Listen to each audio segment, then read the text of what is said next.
네, 오늘도 변함없이 이 자리 쉽지 않은 시간인데 함께 와서 예배에 참여하고 또 말씀 듣는 여러분을 주님 이름으로 환영하고 축복합니다.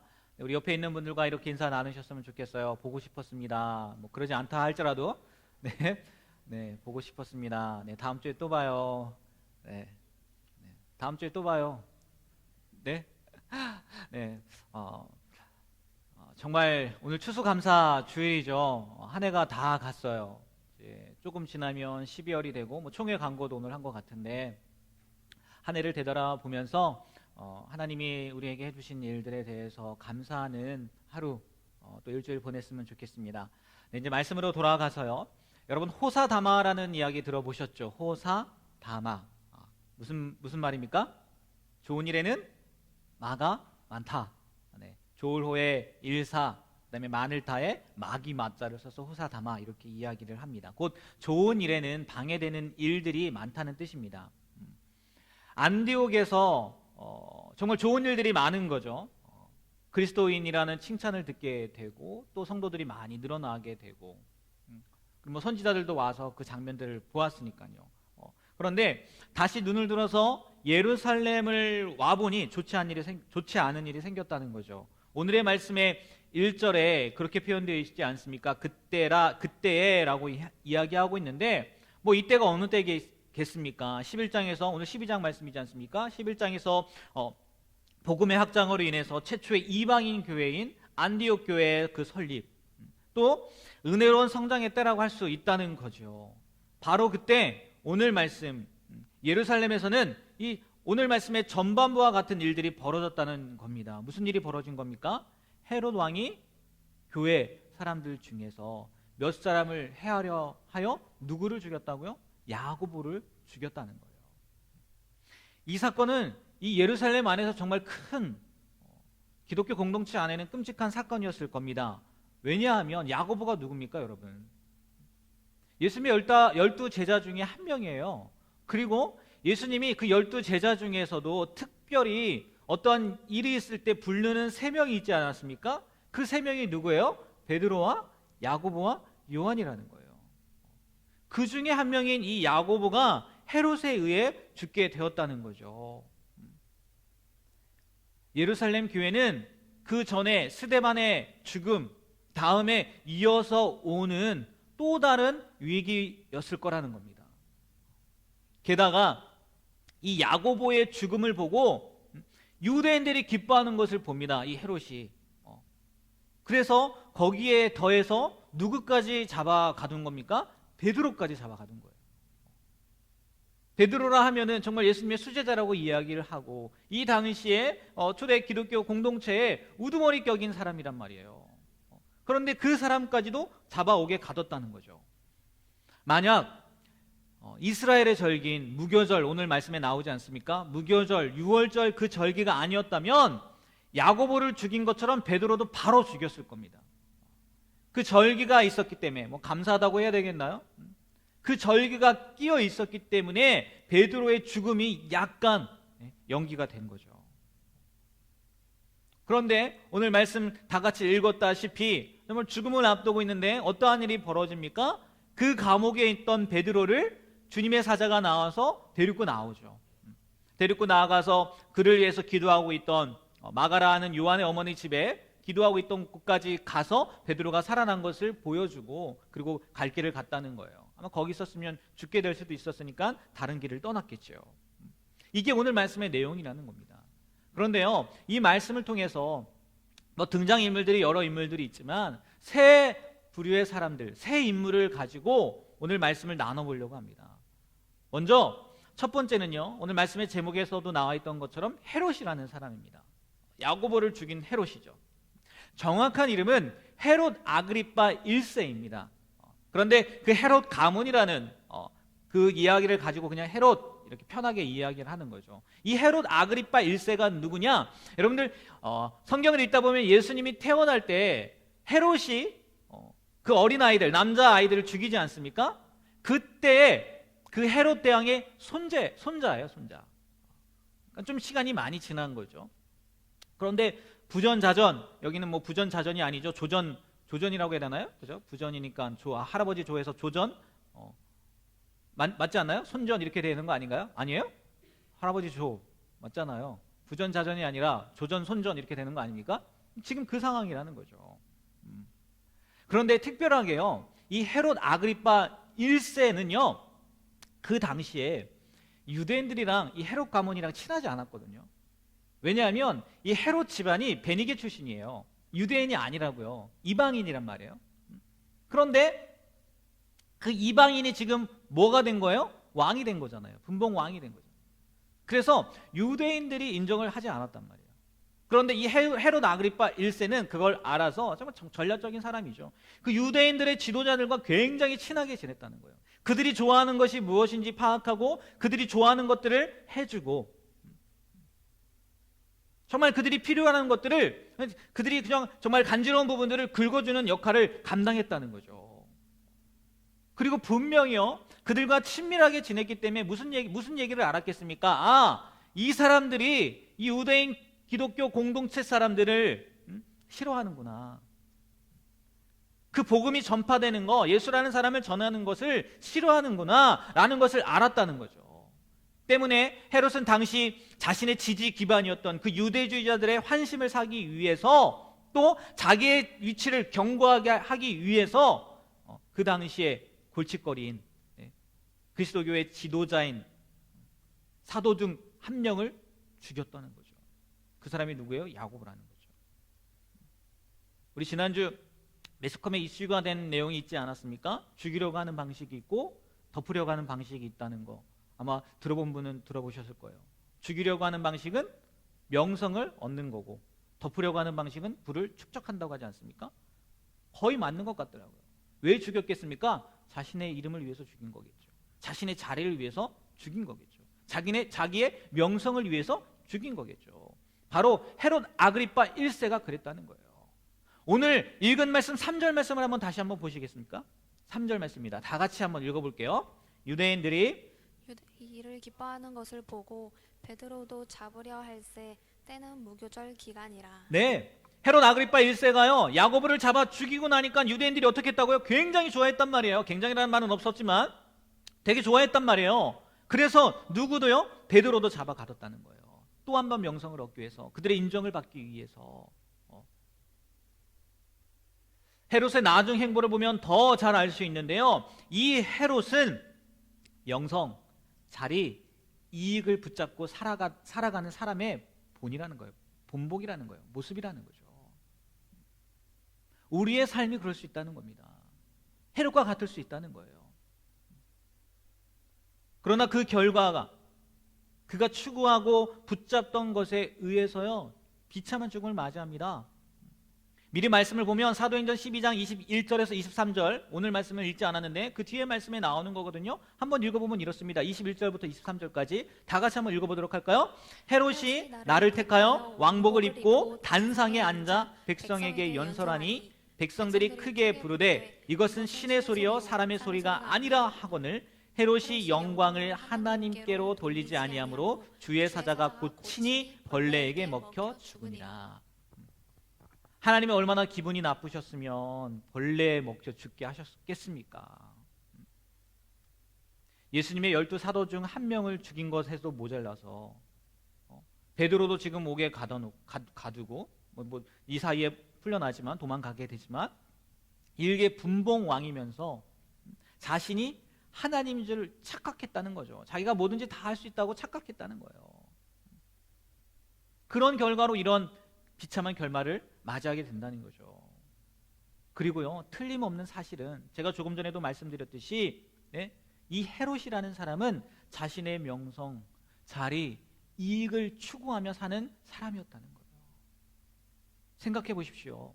그렇지 않고서는 한 사람, 여러분 야고보 무슨 죄가 있겠습니까? 당시 그리스도인들이 어떤 삶을 살았는데요? 특히나 사도 중에 한 사람입니다. 가난한 사람들, 약한 사람들, 소외된 사람들, 불쌍한 사람들, 아픈 사람들, 아마 그 사람들을요 앞장서서 도왔던 사람들일 거라고요. 여러분, 우리가 지금 사도행전 계속해서 보아왔잖아요. 그런 일을 했을 거란 말입니다. 사도 중에 한 명이니까 말씀대로 살기 위해서 얼마나 발버둥 쳤겠느냐는 거예요. 그런데 죽였다는 거예요. 그리고 또 죽이려고 합니다. 어떻게 이럴 수가 있느냐는 거예요. 우리가 의아할 수 있죠. 그렇지 않습니까? 이 사람에게 피해 준 게 없다고요. 그리고 그 당시에 사회에 문제될 게 없었다고요. 여러분, 어려운 사람을 도와주는데 문제가 되겠습니까? 아픈 사람, 자기들도 돌보지 않는 사람들을 돌보는데 문제가 되겠습니까? 뭐예요? 결국은 자신의 명성, 자신의 자리, 자신의 이익을 위해서요, 이러한 일을 저질렀다는 거예요. 충분히 그럴 수 있다는 거죠. 우리의 삶도요, 잘못하면 이럴 수 있다는 거예요. 진리가 아닌 다른 것에 의해서, 사람에 의해서, 자리에 의해서, 명성에 의해서, 또 이익에 의해서 하나님이 기뻐하지 않은 일들을 행할 수가 있다는 겁니다. 그리고 오늘 말씀 가운데 또 다른 사람이 등장합니다. 베드로는 맨 마지막에 할게요. 어떤 사람이 등장하냐? 기도하던 여러 사람들이 등장합니다. 여러분, 5절, 12절 말씀 한번 읽어볼게요. 5절, 12절 말씀입니다. 띄워주세요. 네, 같이 한번 읽어볼까요? 이에 베드로는 옥에 갇혔고 교회는 그를 위하여 간절히 하나님께 기도하더라. 깨닫고 마가라는 요한의 어머니 마리아의 집에 가니 여러 사람이 거기에 모여 기도하고 있더라. 아멘. 여러분, 이들이 왜 기도했겠습니까? 기도하는 사람들이라고 했는데, 그런 이 사람들에 대해서 우리가 알아보려고 하는데 왜 기도했을까요? 아니, 무엇을 기도했겠습니까? 당연히 베드로의 안위를 위해서 기도했겠죠. 베드로를 살려달라고 기도했겠죠. 야고보도 죽었는데 만약 베드로마저 죽는다고 생각해 보십시오. 그 기독교 공동체에 얼마나 큰 위험이 되겠습니까? 얼마나 큰 문제가 되겠습니까? 당연히 살려달라고 기도했을 겁니다. 모든 것이 하나님의 주권하에 있다는 거 알고 있겠지만 인지상정이라는 것도 있잖아요. 베드로마저 죽으면 어떻게 되겠어요? 분명히 살려달라고 기도했을 거라고요. 그리고요, 또 이들의 앞에 과정들을 보면요, 하나님이 살려주셨거든요. 베드로가 복음을 전할 때 사람들이 잡습니다. 그러나 하나님이 살려주셨다고요. 하나님이 풀려나게 하셨다고요. 사도행전 5장 말씀에 보면요, 아나니아와 삽비라 사건 뒤에 사도들의 손을 통하여서 표적과 기사가 일어나고 사람들이 모이고 믿는 사람들의 수가 많아집니다. 그러니까 이것을 보고 누가 시기해요? 대제사장들과 사두개인들, 종교 지도자들이 시기해서 이 베드로와 요한을 옥에 가둡니다. 베드로죠. 베드로를 옥에 가둬요. 사도행전 그런데 5장 17절 19절 말씀, 17절부터 19절 말씀 한번 볼까요? 다 같이 한번 읽어보겠습니다. 대제사장과 그와 함께 있는 사람, 즉 사두개인의 당파가 다 마음에 시기가 가득하여 일어나서 사도들을 잡아다가 옥에 가두었더니 주의 사자가 밤에 옥문을 열고 끌어내어 이르되. 뭐래요? 끌어내었다는 거예요. 옥에 가두었는데 주의 사자가 밤에 옥문을 열고 끌어내었다는 거예요. 이러한 일들이 앞에 있었단 말이에요. 한 번이 아니라 두 번이나 있었단 말이에요. 뭐 당연히 그러면 이 현장 가운데에서 야고보 순식간에 죽었어요. 자기들이 생각하기도 전에 죽어버렸단 말이에요. 그런데 베드로마저 잡혀갔어요. 당연히 살려달라고 기도하겠죠. 앞에 경험도 있으니까. 그런데요, 정말 이들이 기도한 것처럼 어떻게 해요? 주의 사자가 이번에도 나타나서 베드로를 구해줍니다. 그것도 오늘 말씀해 보면요, 군인 4씩 4대, 하루가 24시간이지 않습니까? 4패로 나눴단 말이에요. 그럼 몇 시간이에요? 6, 4, 24잖아요 6시간을 4명이 지키는 그런 감옥에서요 구해냈단 말이에요. 하나님의 기적 아니고선 그게 가능하지 않죠. 하지만 오늘 말씀 15절을 한번 보십시오. 15절 말씀 읽어볼게요. 읽겠습니다. 그들이 말하되 내가 미쳤다 하나 여자아이는 힘써 말하되 참말이라 하니 그들이 말하되 그러면 그의 천사라 하더라. 이게 무슨 말인지 아십니까? 베드로가 정말 그들이 기도했던 것처럼 간절히 구했던 것처럼 하나님의 사자를 통해서요 감옥에서 나옵니다. 나와서 자기들이 지금 기도하고 있는 그 장소에 와서 문을 두드린 거예요. 얼마나 간절히 기도했던지 문 두드리는 소리를요 못 들었어요. 그래서 누가 듣고 갑니까? 로데라 하는 여자아이가 듣고 가잖아요. 아마 어린아이니까 그렇게 간절히 기도하는데 집중하지 못했겠죠. 그래서 딴짓하고 있다가 그 소리를 듣고 나간 거겠죠. 성경에 나와 있지 않아요? 제 추측입니다. 가보니까 지금 누가 와 있는 거예요? 베드로가 와 있는 거예요. 이 로데 여자아이가 깜짝 놀라죠. 그래서 와서 이야기하는 겁니다. 정말 베드로가 문 앞에 있어요. 문 열어주는 것도 깜빡 잊었대요. 너무 놀라서. 베드로가 문 앞에 와 있어요. 지금 기도하고 있는 사람들에게 이야기하고 있는 거예요. 그런데 그들이 오늘 15절 뭐라고요?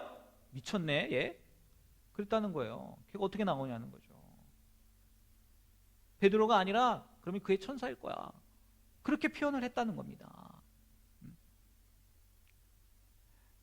여러분 이 이야기를 들으면 무슨 생각이 들겠어요? 이 생각 들지 않겠습니까? 기도 뭐하라 했나 이런 생각 들지 않아요? 이런 얘기가 있어요.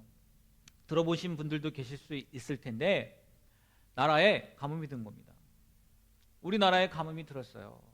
그래서 어느 가정에 이제 예수 믿는 가정이죠. 아침 식사를 하고 있는데 뉴스에서 그 얘기가 나오는 겁니다. 자녀와 같이 아침을 먹고 이제 학교를 보내야 되는데 뉴스에 우리나라가 가뭄이 들어서 굉장히 힘듭니다. 어렵습니다.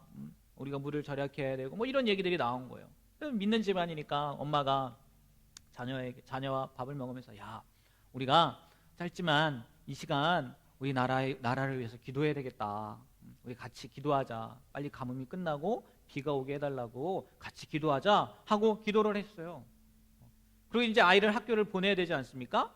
아이가 이제 엄마가 배웅을 하는데 아이가 문을 열더니 우산을 챙기는 거예요. 그래서 엄마가 물어보는 거죠. 야 지금 비도 하는데 우산을 왜 챙겨? 아이가 뭐라고 얘기했습니까?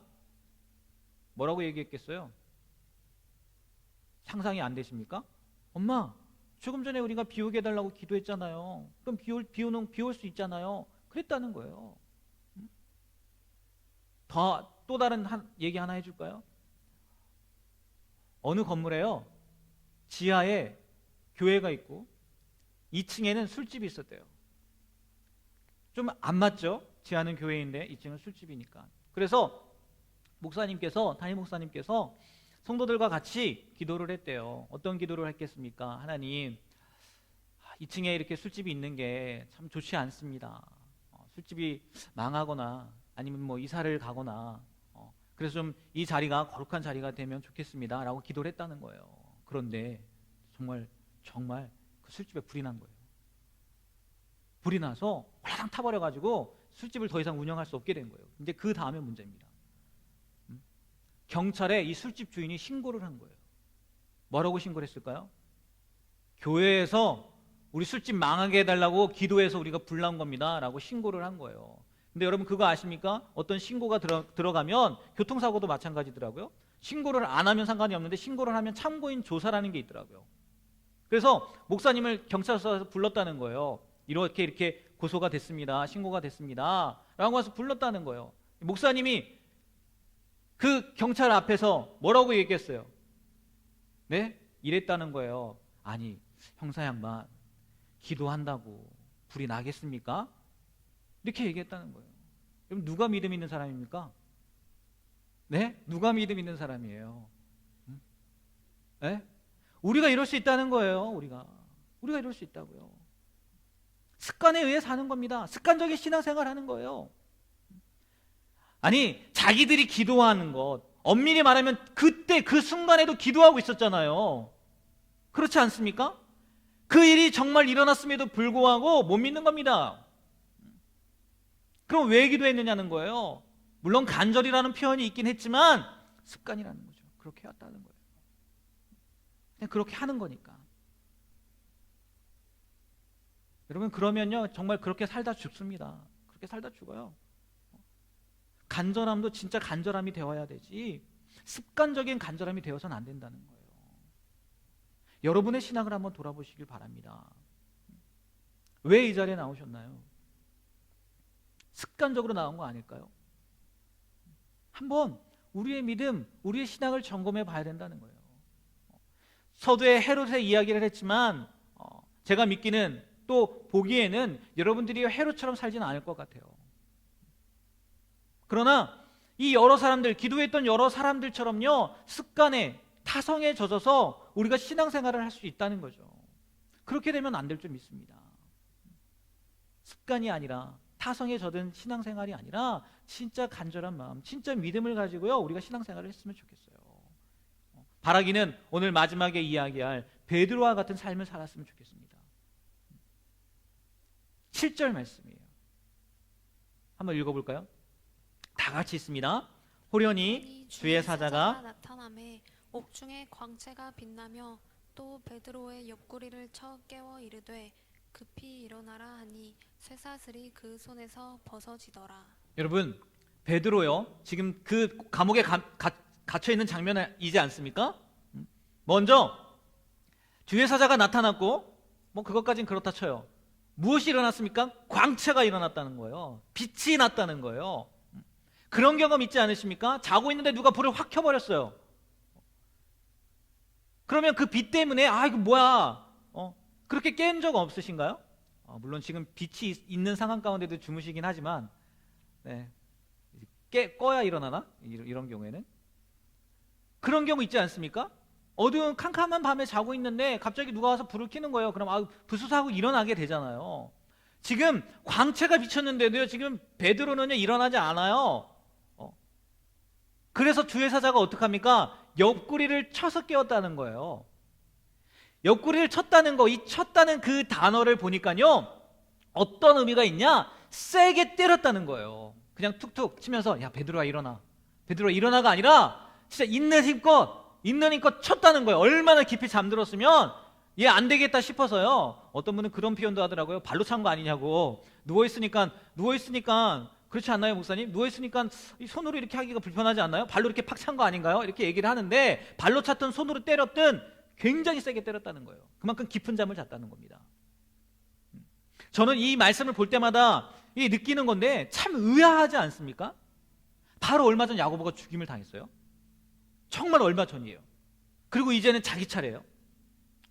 헤롯이 어떻게 할지 뻔히 보입니다. 내일이 될지 모레가 될지 도무지 알 수 없어요. 영화나 드라마 같은 데서 보면은 그 사형수가 자기 이름이 불릴 때마다 떠는 것처럼 오늘일지 내일일지 알지 못하는 삶을 사는데 어떻게 이렇게 평안하게 잠을 잘 수가 있느냐는 거예요. 어쩌면 베드로도 대충은 짐작은 할 수 있었을 것 같기는 해요. 이 명절이 지난 다음에 죽겠구나. 그러니까 뭐 아직까지는 시간이 있어서 뭐 그럴 수 있을 거라고 생각은 돼요.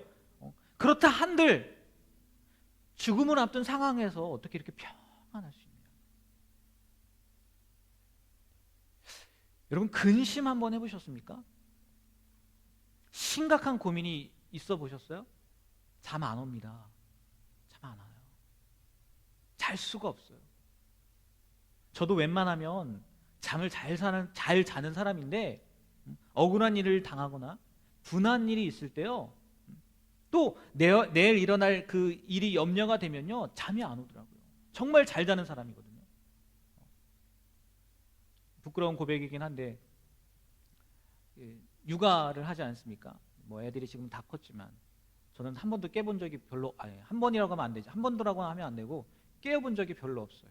옆에서 우리 큰딸이 엥 하고 울어도 저는 그냥 자고 둘째 아들이 엥 하고 울어도 그냥 한 번도는 아닙니다. 몇 번을 일어났어요. 제가 그런 사람인데 근심이 있거나 염려가 있거나 그러면은 잠을 못 자겠다. 잠을 잘 수가 없다. 모르긴 몰라도 베드로의 상황이 저보단 더 심각하지 않았겠습니까? 그럼에도 불구하고 베드로는 때려야 할 정도로 깊은 잠을 잤다는 거예요. 어떻게 이러한 일이 가능하겠느냐는 거예요. 워낙 잠을 잘 자는 사람이라서. 제 생각엔 베드로는 사명에 의한 삶을 살았기 때문이라는 거예요.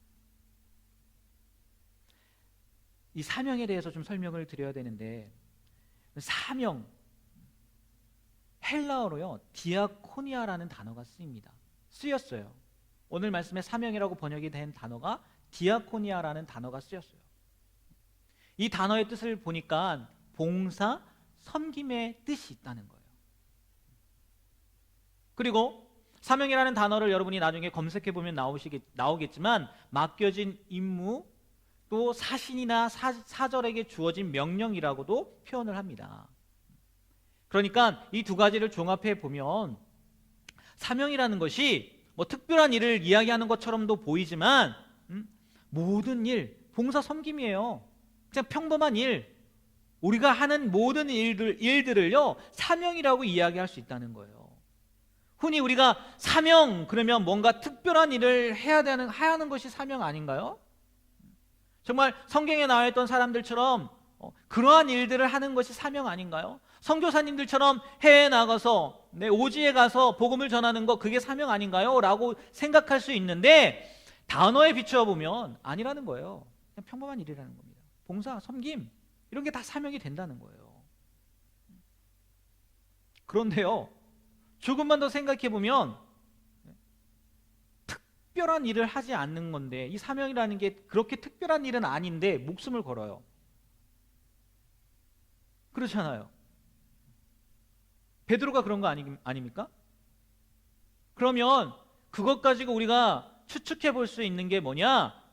그에게 있는 사명이 뭔가 다르다는 거잖아요.